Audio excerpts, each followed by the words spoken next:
Welcome to Better PR.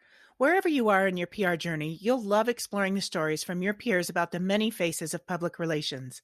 Better PR is brought to you by In Plain Sight Marketing, a public relations and marketing agency in Carson City, Nevada, Renown Regional Medical Center in Reno, and the Sierra Nevada chapter of the Public Relations Society of America. I'm your host, Kathy Taylor.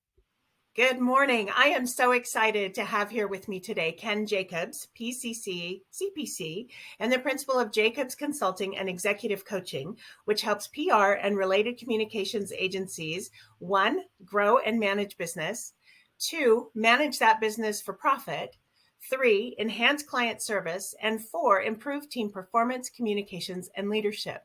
It does so via consulting and training. Ken helps the owners, leaders, and senior executives of those firms to be more inspired, and effective leaders. He does so via executive coaching.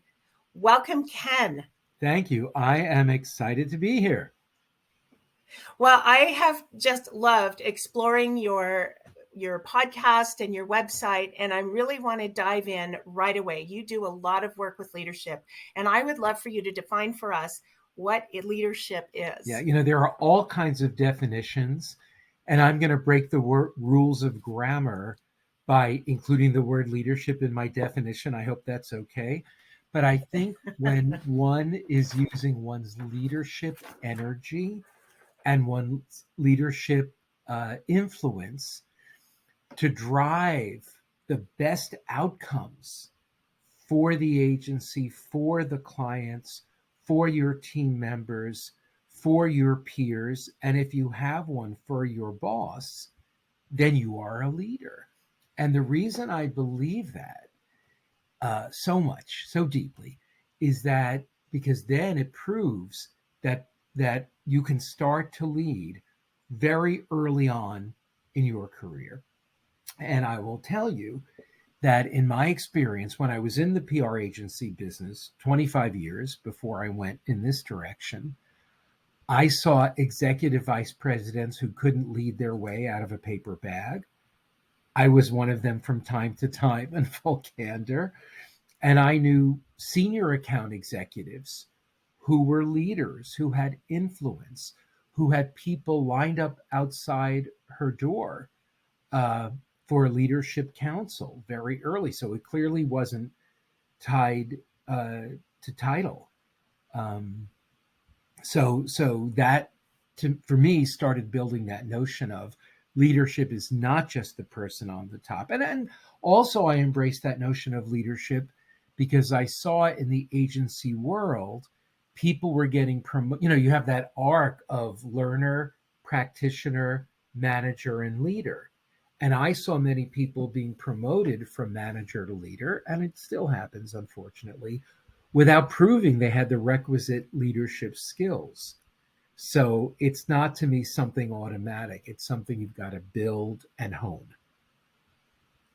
I love that. And I kind of want to have you help us understand the difference between leadership and management. Sure.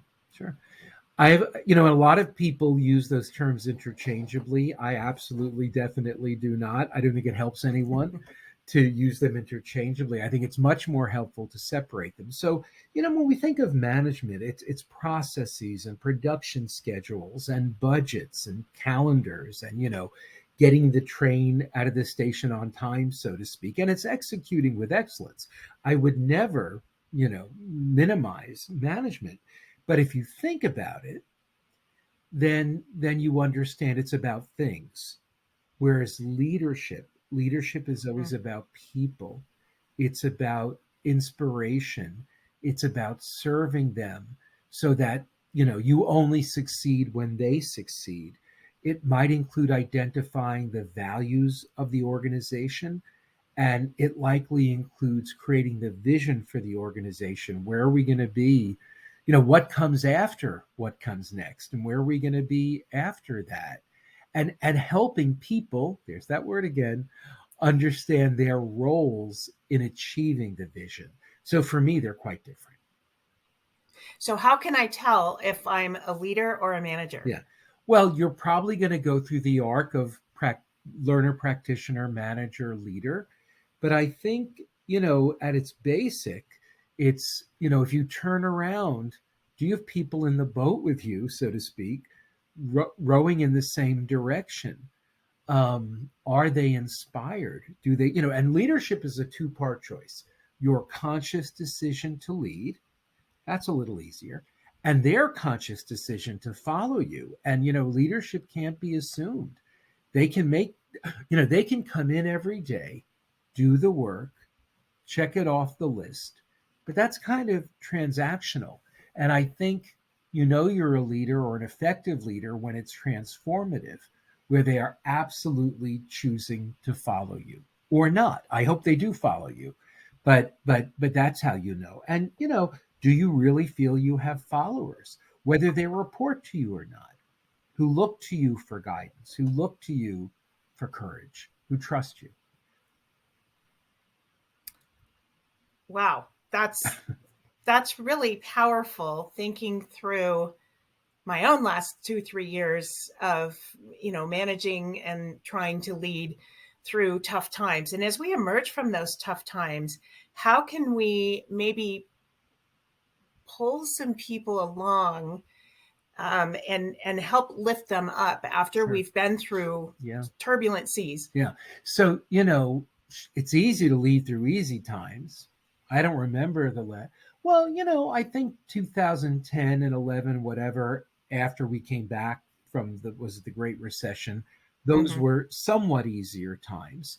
I've been talking about, how we've been leading through uncertain times. So I think, and I believe the uncertainty will continue. It's just going to change, but I don't see it going away anytime soon. So I think one of the best things you can do to lead through those times is to accept uncertainty and to accept that it is your role to dig deep and build trust and build followership despite it being uncertain, and accepting uncertainty and going beyond. When life gives you lemons, make lemonade. It's going beyond that, way beyond that, and saying, when something happened, wow, I didn't expect that. What's the opportunity here? What's the Mm. opportunity for me as a leader, for my people, for my clients? And if you look back to 2.5 or whatever years ago, the big lockdown, some agencies were able to see the opportunity and they pivoted. They emphasized, certain parts of their practice areas. They emphasized within anyone they could serve. They served the industries that needed them and could pay. Right. If you look back to March or April or May 2020, there were a lot of industries that needed the PR world. You know, brick and mortar retail and travel and leisure, but they didn't have the money to pay. So like, why go Mm-hmm. after them? So I think the ability to pivot is so absolutely important. And when you get in that calm, centered, I expect uncertainty and I look for the opportunity in it, you bounce back, and then a lot more. So I think that mindset is helpful. And speaking of mindset, I believe energy is contagious, it mirrors, and mindset is contagious. So you can think, oh my God, these are bad times. The recession might be coming. And that's what you'll believe, and so will your people. Your people will believe you. If you believe, well, it's a little uncertain, we've gotten through uncertainty before, we'll get through that uncertainty, you'll believe it, and so will your people. And if you believe, I don't know what's coming, we don't know what's coming, we will find the opportunity in all of it, your people will believe that as well. So that's your choice as a leader, your mindset. Yeah, I mean, where we've been, I feel like business is accelerating, right? So you mentioned 2010 after the Great Recession, and then we went through this tremendous period of growth, and then we had COVID, and then we had coming out of COVID, and now we're heading into, we went through the Great Resignation or the Big Quit. Now there's the phenomenon of quiet quitting. There's every single article from Harvard Business Review tells you how dangerous it is for employers. So how can employers help their employees, their team members, kind of navigate this rapidly changing environment that we find ourselves in. I think that the Great Resignation really opened up eyes for employers of, okay, we have got to figure this out and make this acceptable for people. But then we see the business world changing, and now it's, you've got to come back to the office. We might have layoffs. How can we help our team members navigate this? You talked a lot about seeing the opportunity in it, but there seems to be a lot of fear as well. Yeah. Well, I always say fear is not a good business strategy. It's not a good business development strategy. It's not a good leadership strategy. So the first thing I say is, if you're experiencing fear as a leader, figure that out, work that out, walk through it, hire a coach. You can hire me because I have walked through my own fears and I learned a lot from that. And actually, it's funny. Here's this agency business where we're asking clients over the years for 50,000 or 100,000 or 75,000 or 500, whatever it is. So you would think we would have the most courageous people on earth in this industry. And I can tell you that's not the case. There's an amazing amount of fear and uncertainty out there.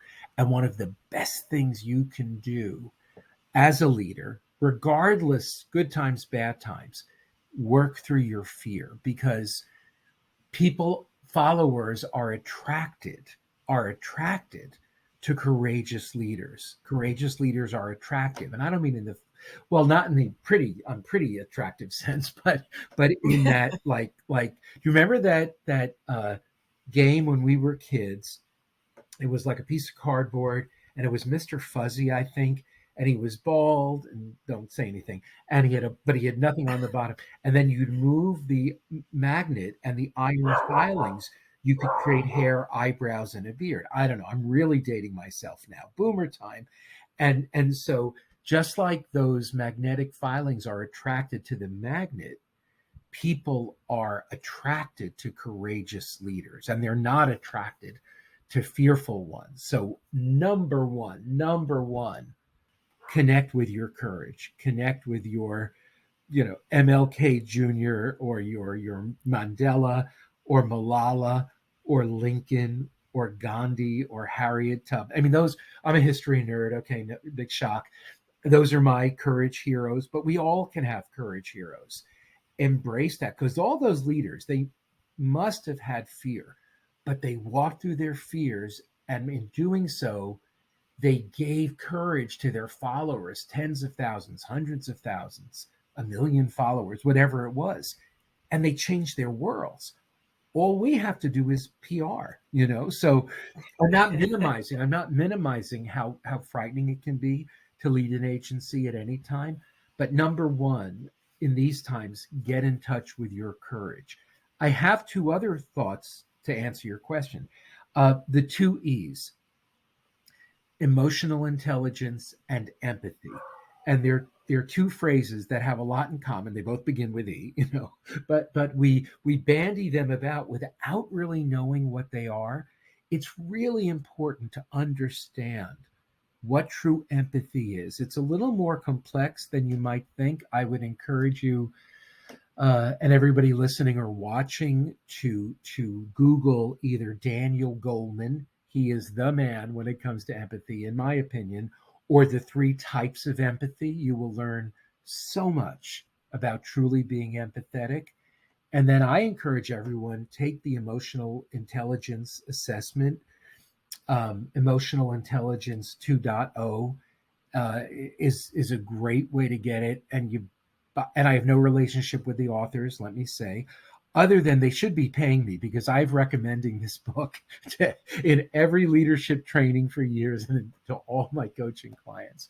But even though I'm not an EI certified coach, but I believe in its power. And when you buy Emotional Intelligence 2.0, one of the authors is Sean Greaves, Greaves.